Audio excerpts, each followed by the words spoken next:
I want to start with some personal news. I will be leaving CNN in April. Let me back up. After most of my 20s working my way up in local news, I came to this network in 2008. One morning, millions of Americans sat down with their coffee, turned on the television, and the face they had trusted for years was simply gone. No warning, no explanation, just a stranger sitting in a familiar chair, reading the news as if nothing had happened. That absence, sudden, unexplained, and permanent, is one of the quietest forms of erasure in modern media. These were not ordinary employees. They were fixtures. Their voices had narrated disasters, elections, and moments of national grief. And then, overnight, they ceased to exist in the public eye. What happened to them after the cameras stopped rolling is a story that the industry rarely tells, and one that reveals far more about the nature of fame, power, and identity than any broadcast ever could. And Curry spent 15 years building something that most journalists would consider an entire career. She joined NBC News in 1997, working as an anchor and correspondent with a reputation for covering international crises and humanitarian disasters with a sincerity that audiences found genuinely rare. She was not manufactured for television. She was a reporter first, and the camera happened to agree with her.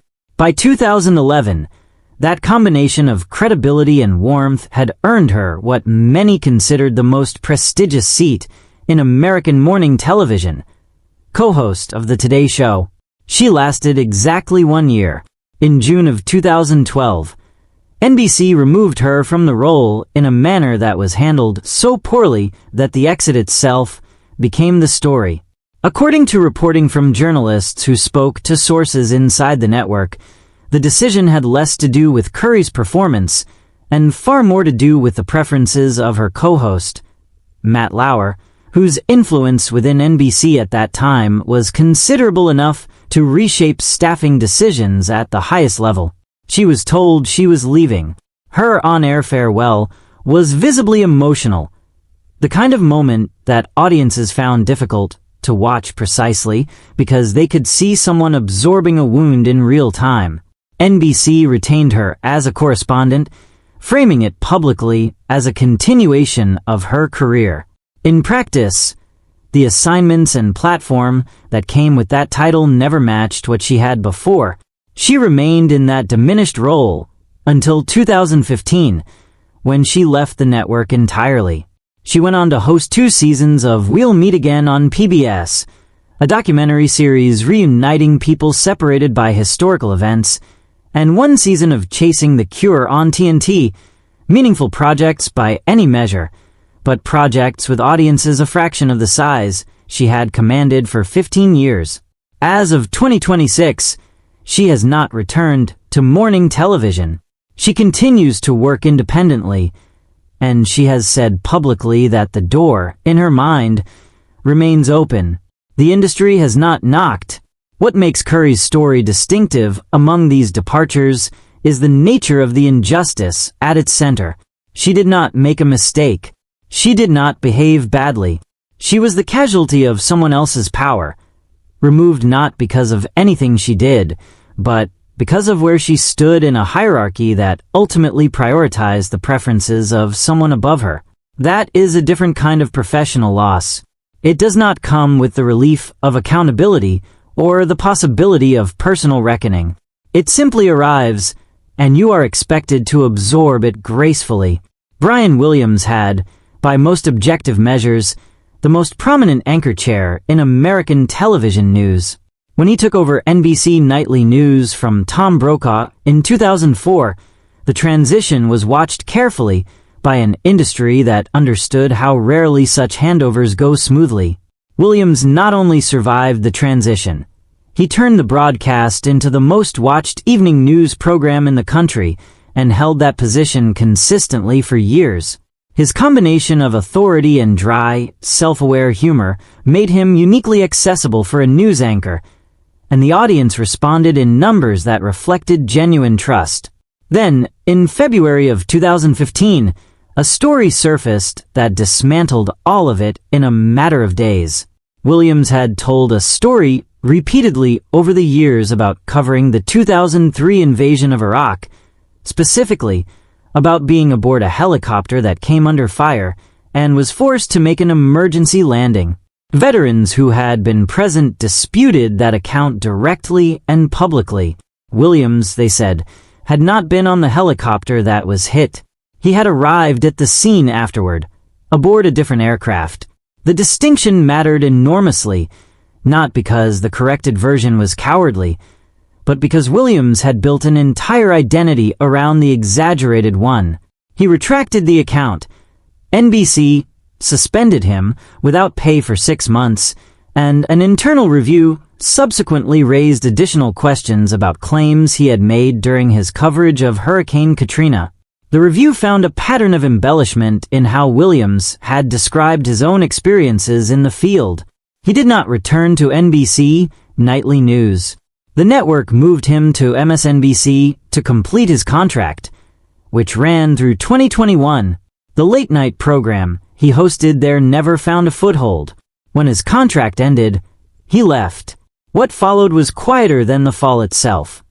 Volunteer firefighting in New Jersey, an election night special for Amazon's Prime Video in 2024, and then in April of 2026, a Netflix podcast announcement titled "We're Back" with Brian Williams, which signaled that at least one major platform still believed his voice had commercial value.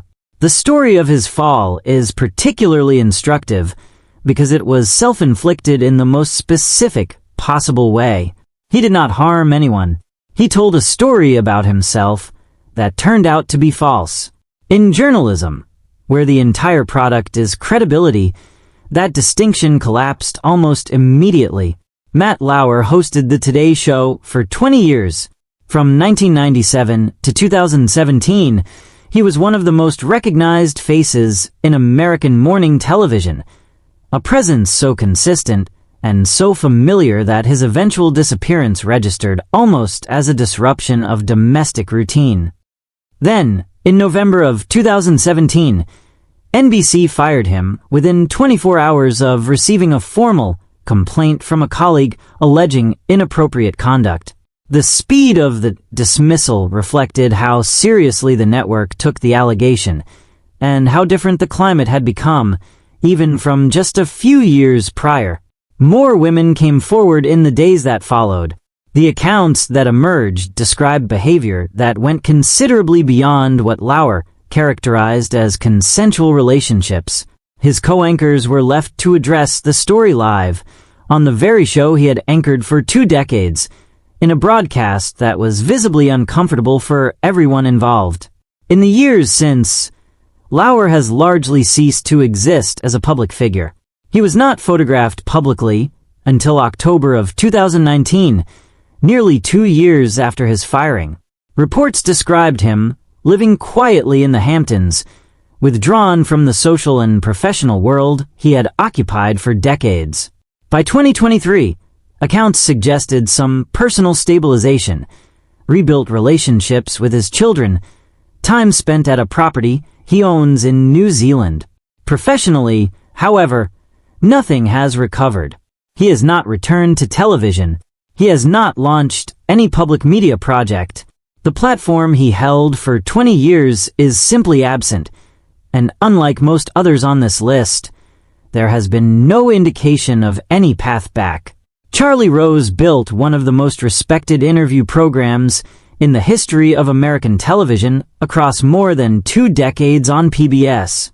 His nightly conversations with figures from politics, business, science, and the arts operated at a depth that most television formats did not attempt.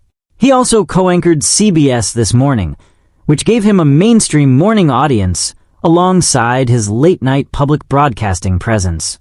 By 2017, he occupied 2 of the most significant platforms available to a television journalist. In November of that year, The Washington Post published a detailed investigation drawing on accounts from 8 women who said Rose had engaged in inappropriate behavior toward them over an extended period. Within days, CBS, PBS, and Bloomberg, the three outlets he worked with simultaneously, had all terminated their relationships with him. Additional women came forward as the initial reporting spread, eventually bringing the total number of accusers to more than 30. Rose acknowledged in a statement that some of the accounts were accurate while disputing others. The industry's response was total and immediate. His programs were pulled, his contracts were canceled, and the professional reputation he had constructed across decades of serious journalism effectively ceased to exist within the span of a few weeks. Early 2018 reports described him living quietly at his Long Island home, avoiding neighbors, filling his days with fishing and tennis. He made occasional attempts at maintaining some public presence, posting interviews on his personal website, including a conversation with Warren Buffett in 2022, but the reach of those efforts was negligible compared to what he had commanded with network backing. No television organization has brought him back in any capacity. Steve Kmetco spent nearly a decade as one of the most visible faces on E! News, covering the entertainment industry with warmth and genuine enthusiasm from 1994 to 2002. His firing came not from anything related to his journalism, but from a moment of poor judgment during a contract renegotiation.